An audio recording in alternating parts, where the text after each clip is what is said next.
The Australian government will evacuate its embassy in Kyiv, amid warnings a Russian invasion of Ukraine is increasingly imminent, and Prime Minister Scott Morrison warning the situation is deteriorating and reaching a dangerous stage. Key points: the government will move its operations to a temporary office in Lviv. The US has ordered non-emergency staff to leave its embassy in Kyiv. Australians in Ukraine have been strongly urged to leave. The decision follows a similar move by the US State Department, which has ordered non-emergency embassy staff to leave Ukraine. Foreign Minister Marise Payne issued a statement on Sunday morning saying government would move its operations to Lviv, a few hundred kilometers west of Kyiv and close to the Polish border. Given the deteriorating security situation caused by the buildup of Russian troops on Ukraine's border, the government has directed the departure of staff at the Australian embassy in Kyiv and temporarily suspended operations at our embassy in Kyiv, she said. We will be moving our operations to a temporary office in Lviv. Ukrainian troops training in the snow. With Ukraine preparing for an invasion, several nations have told their citizens to leave the country immediately. AP, Efrem Lukatsky. Russia has been increasing its troop deployment along the border with Ukraine, and has over 100,000 troops stationed in the region, but has consistently denied it intends to invade. Mr. Morrison on Sunday said while the families of Australian-based staff had already departed the region, 3 Australian staff had remained in the embassy.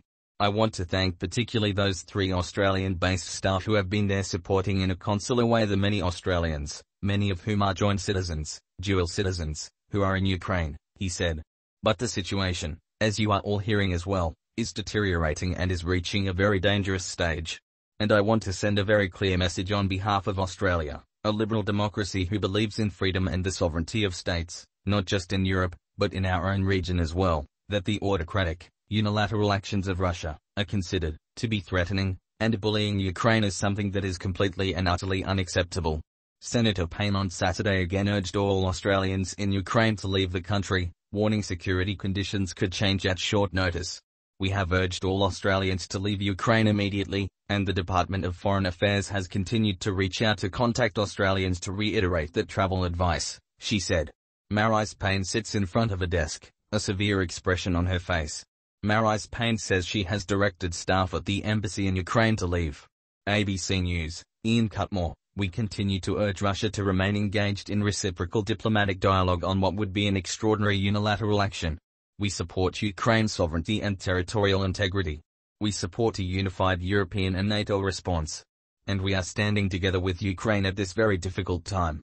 What to know about the fears of a war in Ukraine and Russia? The US and its allies are warning their citizens to leave Ukraine as Russia holds sweeping military drills close to the border. Russian military vehicles in snow. Read more. Labour leader Anthony Albanese echoed that sentiment on Sky News on Sunday. I would say this on behalf of the Labour Party: Russia should back off. He said the threats and intimidation that are occurring to a sovereign state like Ukraine are entirely inappropriate in 2022. And we respect Ukraine's sovereignty, and that should be respected by all, including Russia. Though Moscow has said it is not planning an invasion, it said it could take unspecified military action if its security demands are not met. Those include a promise that NATO will never admit Ukraine, a demand the United States and the 30-nation Western Security Alliance have called unacceptable. The US, with its allies, has threatened extensive economic sanctions against Russia. These could include financial sanctions as well as export control measures. Australian leaving Kyiv with her son. Panicked. Space to play or pause, M to mute, left and right arrows to seek, up and down arrows for volume. Watch duration, 52 seconds. 52s play video. Duration, 52 seconds. Oksana Yurchenko is returning to Australia with her son. Oksana Yurchenko, a chef and beauty salon owner, had been visiting family in Ukraine with her son.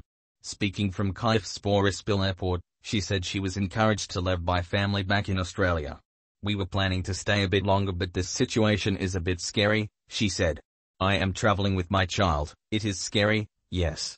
My elder son in Australia, he follows and watches the news and he panicked. He said, Mum, get back. The situation is getting worse and it may be dangerous.